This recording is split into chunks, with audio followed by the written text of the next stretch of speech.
இந்த கூட்டம் நடத்துவதற்கான அடிப்படை காரணம் என்ன அப்படிங்கிறது தெளிவாக இல்லை.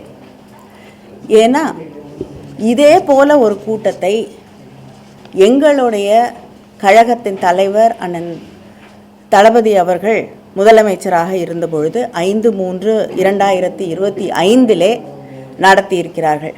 டீலிமிட்டேஷன் பற்றி எல்லா கட்சிகளுடைய கருத்துக்களை தெரிந்து கொள்வதற்காக அவர் முதலமைச்சராக இருந்தபோது ஒரு கூட்டத்தை நடத்தியிருக்காங்க. அந்த கூட்டத்தில் தாவேகாவின் சார்பிலே இன்று அமைச்சராக இருக்கக்கூடிய அந்த கட்சியுடைய பொதுச் செயலாளர் ஆனந்த் அவர்கள் கலந்து கொண்டு அங்கே நிறைவேற்றப்பட்ட தீர்மானங்களை ஏற்றுக்கொண்டு கையெழுத்து போட்டிருக்காரு. அந்த தீர்மானங்களின் அடிப்படையிலே நம்முடைய திராவிட முன்னேற்றக் கழக ஆட்சி பொறுப்பில் இருந்த பொழுது அத்தனை கட்சிகளும் பிஜேபி நீங்களாக மற்ற கட்சிகளெல்லாம் ஏற்றுக்கொள்ளப்பட்ட ஒரு தீர்மானத்தை சட்டமன்றத்திலே நிறைவேற்றியிருக்கிறார்கள். அந்த தீர்மானத்திற்கும் இன்னைக்கு இருக்கக்கூடிய இந்த கூட்டத்தில் நடந்து முடிந்திருக்கக்கூடிய இந்த கூட்டத்திலே எடுத்திருக்கக்கூடிய முடிவுகளுக்கும் என்ன வித்தியாசம் என்பதை நாங்கள் தெரிந்து கொள்ள வேண்டும். திராவிட முன்னேற்றக் கழகம் மிக தெளிவாக முதல்ல இந்த டீலிமிட்டேஷன் அப்படிங்கிற பேச்சு வந்த பொழுதே எங்களுடைய கழக தலைவர் அன்று முதலமைச்சராக இருந்த அண்ணன் தளபதி அவர்கள் 5 முதலமைச்சர்களை அழைத்து மற்ற கட்சிகளின் தலைவர்களை எல்லாம் அழைத்து இதன் டீலிமிட்டேஷனால் பாதிக்கப்படக்கூடிய அத்தனை மாநிலங்களிலிருந்தும் எல்லோரையும் அழைத்து சென்னையிலேயே ஒரு கூட்டத்தை நடத்தியிருக்கிறார்கள். அந்த கூட்டத்திலையும் காங்கிரஸ் உட்பட சில முதலமைச்சர்கள் கலந்து கொண்டு அந்த தீர்மானங்களை ஏற்றுக்கொண்டு கையெழுத்து போட்டிருக்காங்க. அந்த கூட்டத்தில் ஃபேர் டீலிமிட்டேஷன் அப்படிங்கிறது தான். டீலிமிட்டேஷனை நாங்கள் முற்றிலுமாக எதிர்க்கவில்லை. நியாயமான ஒரு டீலிமிட்டேஷன் தொகுதி மறுசீரமைப்பு நடைபெற வேண்டும் என்பது தான் அந்த கூட்டத்தில் எடுக்கப்பட்ட ஒரு முடிவாக இருந்தது, தீர்மானமாக இருந்தது. அதில் கலந்து கொண்ட அத்தனை பேரும் அதில் ஒருமனதாக கையெழுத்திட்டிருக்கிறார்கள்.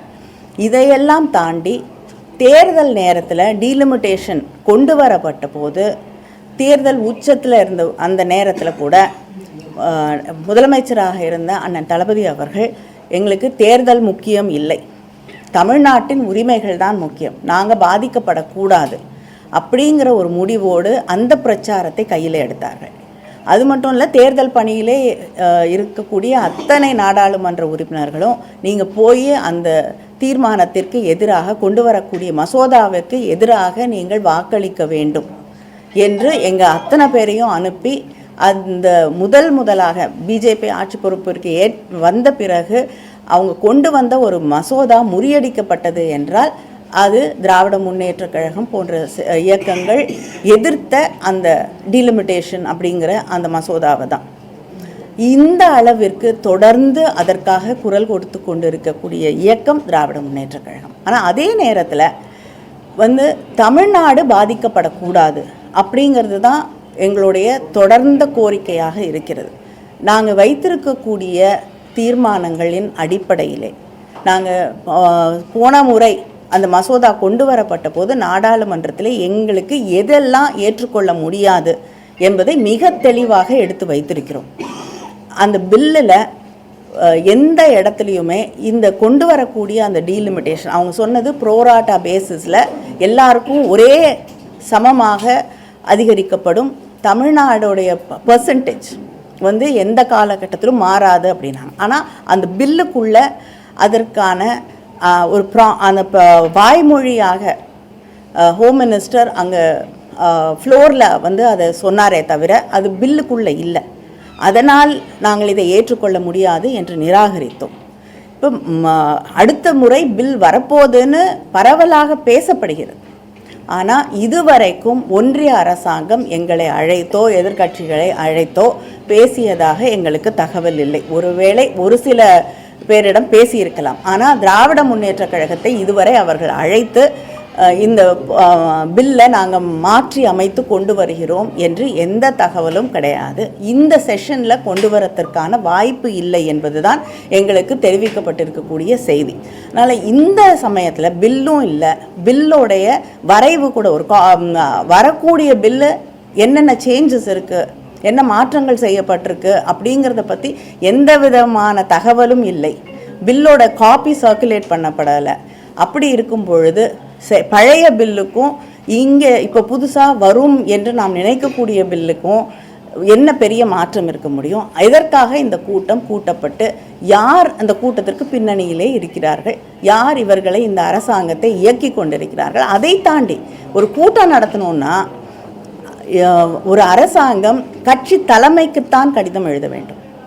ஆனால் சீஃப் செக்ரட்டரி இண்டிவிஜுவல் எம்பிஸ்க்கு கடிதத்தை அனுப்புகிறார். அப்போ சீஃப் செக்ரட்டரி யாருக்கு பணியாற்றுகிறார்? அரசாங்கத்திற்கா, தமிழ்நாடு அரசாங்கத்திற்கா, இல்லைன்னா ஒரு இயக்கத்திற்கா? டிவிகேவுடைய ஹெட் குவார்ட்டர் செக்ரட்டரி போல் ஒவ்வொரு எம்பிக்கும் கடிதம் எழுதி எங்களை அழைப்பது என்பது அதுவே முறையில்லாத ஒன்று. எங்களுடைய முதலமைச்சர் அனைத்து கட்சி கூட்டத்தை அழைத்த போது கட்சியோட தலைவர்களுக்கு தான் கடிதம் எழுதினாங்க. யார் அனுப்புறதுன்று கட்சி தலைமை முடிவு செய்ய வேண்டும். அதனால் எம்பிஸ்க்கு தனியாக நீங்கள் கடிதம் எழுதுவது என்பதே முறையில்லாத ஒன்று.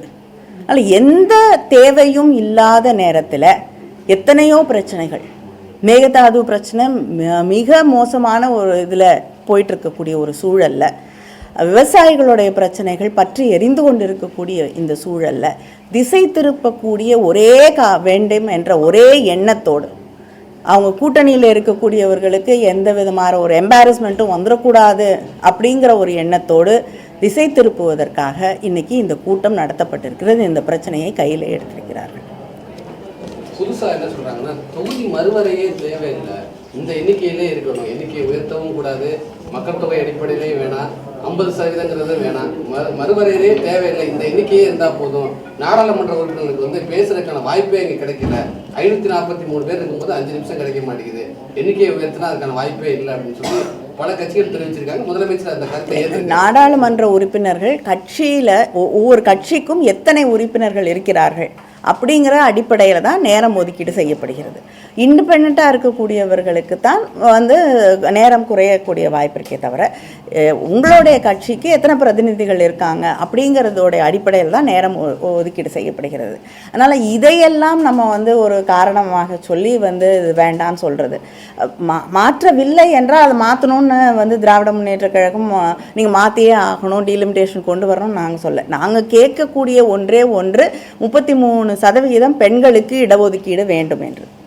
அதுதான் எங்களுடைய தொடர்ந்த கோரிக்கையாக இருக்கிறது. ஆனால் சில இடங்களிலே கிட்டத்தட்ட சில தொகுதிகளில் 40 லட்சத்துக்கு மேலே அங்கே இருக்கக்கூடிய பாப்புலேஷன் இருக்கக்கூடிய ஒரு சூழலில் டீலிமிட்டேஷன் கொண்டு வரணும்னு நினைக்கக்கூடிய இதில் பாப்புலேஷன் பேசிஸ் மக்கள் தொகை அடிப்படையில் கொண்டு வந்தால் நமக்கு மிகப்பெரிய, முக்கியமாக தென் மாநிலங்களுக்கு மிகப்பெரிய ஒரு பாதிப்பு இருக்கும்.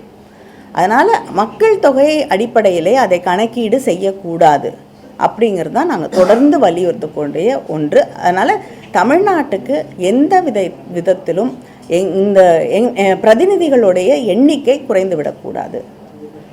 நம்ம மக்கள் தொகையை குறைச்சிருக்கிறதுக்காக பழிவாங்கப்படக்கூடாது என்பது தான் திராவிட முன்னேற்ற கழகத்தோடைய அடிப்படையில் நாங்கள் சொல்லக்கூடிய விஷயம். காங்கிரஸ் மூத்த தலைவர் சிதம்பரம் போன்ற தலைவர்கள் சொல்றாங்க, பாஜக திமுகவை அணுகியிருக்காங்க, இந்த சட்டத்தை எப்படியா நிறைவேற்றணும் அப்படின்னு சொல்லி பேசிக்கிட்டு இருக்காங்க அப்படிங்கிற மாதிரி கருத்துக்களை சொல்றாங்க. இல்லைங்க, பாஜக எல்லாரையும் தான் அணுகியிருக்காங்க. எனக்கு வந்த செய்தி, பார்லிமெண்ட்ரி அஃபேர்ஸ் மினிஸ்டர் திரு கிரண் ரிஜிஜு அவர்கள் எதிர்க்கட்சி தலைவராக இருக்கக்கூடிய திரு ராகுல் காந்தியை நேரடியாக சென்று சந்தித்தார் கூட சொல்லியிருக்காங்க. ஒரு பில்லு கொண்டு வரணும்னா எந்த இவர்கள் வேணால் யாரையும் சுமூகமாக அன்றைக்கி பேசாமல் இருக்கலாம். ஆனால் பொதுவாக நாடாளுமன்றத்தில் ஒரு பில் கொண்டு வரணும்னா எல்லா தலைவர்களையும் அழைத்து பேசுவார்கள். ஆனால் இந்த போன தடவை தோற்கடிக்கப்பட்ட பில் இப்போ மறுபடியும் கொண்டு வர போகிறோம், அதனால் அதை பற்றி நாங்கள் பேச வேண்டும் என்று திராவிட முன்னேற்ற கழகத்தை இதுவரை யாரும் அழைத்து பேசவில்லை. திமுக போராட்டத்துக்கு பின்னாடி சீட்டு மொத்தமாக 60 சீட்டாக உயர்கிறது அப்படின்னு ஒரு செய்தி இருக்குது. இது திமுக கிடைத்த வெற்றியா, ஃபேர் டீலிமிட்டேஷனுக்கு ஒரு ஆதரவான ஒரு நிலையா? நிச்சயமாக நம்ம எந்த விதத்திலையும் பாதிக்கப்படாமல், இப்பொழுது இருக்கக்கூடிய சதவிகிதம் குறைக்கப்படாமல் நம்முடைய எம்பிஸோடைய எண்ணிக்கை அதிகரிக்கப்படும் என்றால் தொடர்ந்து எங்களுடைய தலைவரும் திராவிட முன்னேற்ற கழகமும் இதற்காக நாங்கள் போராடி கொண்டிருக்கிறோம், வாதாடி கொண்டிருக்கிறோம். திரு ராகுல் காந்தி அவர்கள் வந்து இதை வந்து நேரடியாகவோ அல்லது மறைமுகமாகவோ ஆதரித்தால் அது எட்டப்பன் வேலை அப்படின்னு குறிப்பிடுறாங்க. அதே மாதிரி பிரவீன் சக்கரவர்த்தி வந்து இல்லைங்க, இல்லை வந்து யார் எட்டப்பர்கள் யார் எட்டப்பர்கள் இல்லைன்னு தேர்தல் முடிவுக்கு பிறகு யார் யார் எப்படி நடந்துக்கிட்டாங்கங்கிறத பார்த்து மக்களுக்கு மிக தெளிவாக தெரியும். அதனால் யார் எட்டப்பர்கள்னு தமிழ்நாட்டு மக்களுக்கு தெரியும். யார் முதுகில் குத்தியவர்கள், யார் வந்து நேர்மையாக மக்களோடு அரசியல் செய்கிறார்கள்னு தமிழ்நாட்டு மக்களுக்கு தெரியும். இன்றைய கூட்டத்தில் வந்து திமுகவும் பங்கேற்கல, அதிமுகவும் பங்கேற்கல. இது ஒரு புதிய நட்பு இருக்குன்னு சொல்லி அமைச்சர் ராஜ்மோகன் விமர்சிக்கிறார். திமுகவுக்கு அதிமுக இடையே ஒரு புதிய நட்பு இல்லைங்க. திராவிட முன்னேற்ற கழகமும் அதிமுகவும் மேகதாது விஷயத்துலையும் ஒரு மித்த கருத்து தான் கொண்டு இருக்கும். பல நேரங்களில் ஒரே விஷயத்த ஒன்றா கூட போய் நாங்கள் வந்து அங்கே ரெப்ரசன்ட் பண்ணியிருக்கோம். அதனால் இது வந்து புதுசான ஒரு விஷயம் அப்படின்றது, இவங்க புதுசாக ஆட்சி பொறுப்பிற்கு வந்திருக்கிறாங்க, இவங்க புதுசாக அரசியலுக்கு வந்திருக்கிறதுனால காலமாக நடந்து கொண்டு இருக்கக்கூடிய பல விஷயங்கள் இவங்களுக்கு தெரியலங்கிறதுக்காக இதுவரை நடக்காத ஒன்று இல்லை. அதனால் இப்பொழுது கூட இன்று ஆட்சி பொறுப்பில் இருக்கக்கூடிய தாவேகா எல்லா எதிர்கட்சி தலைவர்களையோ இல்லைன்னா அவங்களோட கட்சிகளுடைய ரெப்ரசன்டேட்டிவ்ஸையோ அழைச்சிட்டு போய் அங்கே இருக்கக்கூடிய நீர்வளத்துறை அமைச்சரையோ அல்லது மற்ற அமைச்சர்களையோ சந்தித்து இந்த மேகதாடு பிரச்சனையை பற்றி அவர்களிடம் எடுத்து சொல்லுவது என்றால் நிச்சயமாக திராவிட முன்னேற்ற கழகமும் அவர்களோடு செல்ல தயாராக இருக்கிறோம்.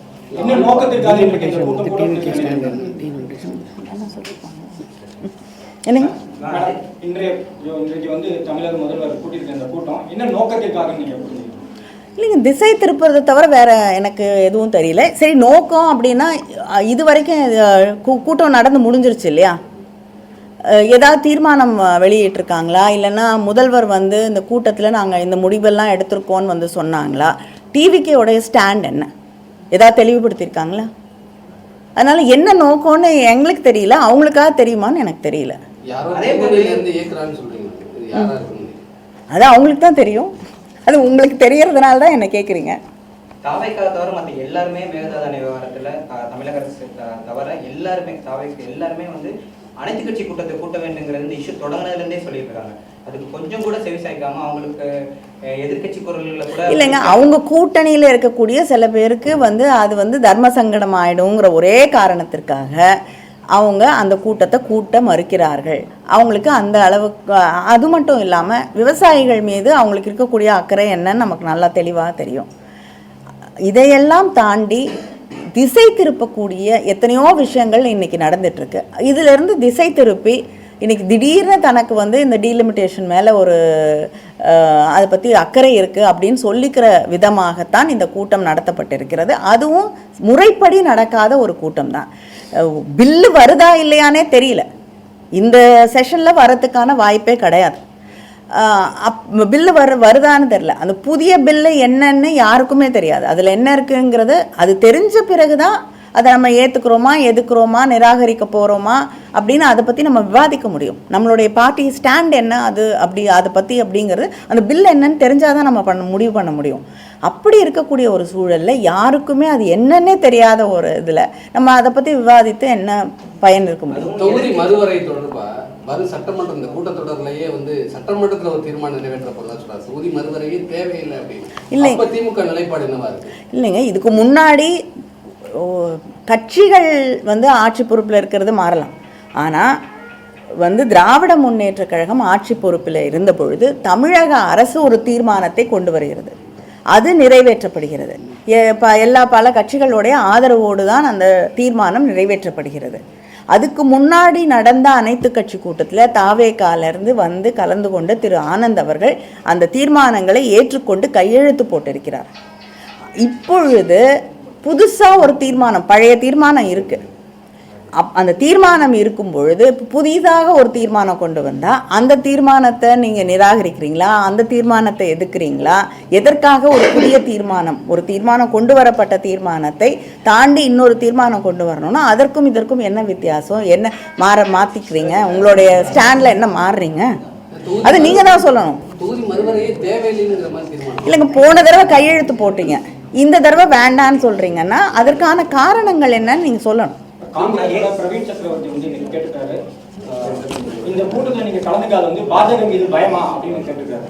பிரவீன் சக்கரவர்த்தி எம்பி அவரே சொல்றாரு ஆல் பார்ட்டி மீட்டிங் அப்படின்னாலே திமுக தான் எப்பயுமே. இல்லைங்க, தேர்தல் நேரத்தில் திமுகவும் காங்கிரஸும் ஒன்றா போகக்கூடாது அப்படின்னு நினைத்த சில பேர் வந்து யாருக்காக அதையெல்லாம் செய்தார்கள் என்ற கேள்விகள் இன்னும் இருக்கத்தான் செய்து அதற்கான பதில்கள் இன்னும் கிடைக்கல. அவங்களெல்லாம் யார் இயக்குனாங்கன்னு தெரிஞ்சால் நாங்கள் பதில் சொல்ல முடியும். காங்கிரஸுக்காக இந்த கூட்டத்தை நடத்திருக்காங்க மேடம். தொகுதி மறுவரை கூட்டங்கிறது காங்கிரஸோட அழுத்தத்தினால நடத்திருக்கேன். நீங்கள் அவங்கள தான் கேட்கணும்.